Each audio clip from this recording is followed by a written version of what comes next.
مجھے یہ بتائیے کہ کیا قادیانیوں میں ایسی تعداد موجود ہے جو کہ اسلام تو قبول کرنا چاہتے ہیں لیکن ان کو قادیانی جماعت کا ایسا پریشر ہے جس کی وجہ سے وہ اسلام قبول نہیں کر پا رہے یا اس کا اظہار نہیں کر پا رہے؟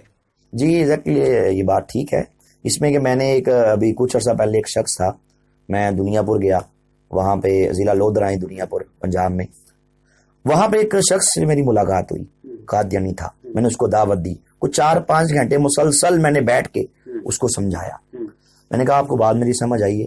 کہتا جی بالکل سمجھ آئی ہے۔ مرزا قادیانی کون ہے؟ کہتا ہے جھوٹ ہے۔ آپ کیا کہتے ہیں؟ کہتا ہے کذاب ہے، یہ شخص میراکی ہے، پاگل ہے، جھوٹا ہے، یہ مسلمان نہیں ہے۔ مرزائی میں نے کہا مسلمان ہے؟ کہتے کوئی مرزائی مسلمان نہیں ہے، سارے کافر ہیں۔ میں نے کہا کلمہ پڑھو۔ کہتا وہ نہیں ہوگا۔ وہ کیوں؟ کہتا جی میری مسز ہیں، وہ مبلغ ہیں قادیانیوں کی، کراچی سے ان کا تعلق ہے، میرے گھر میں، میرے گھر کا جو ماحول ہے، ہمارا گھر مرکز ہے قادیانیت کا، اگر میں چھوڑوں گا، گھر گیا، چھوڑوں گا جاب گئی، جاب بھی انہی کے ہاں، جاب گئی، گھر گیا، بیوی گئی، بچے گئے۔ اب وہ اس کو ایسا وہ اس جھنجھٹ میں پھنسا ہوا ہے۔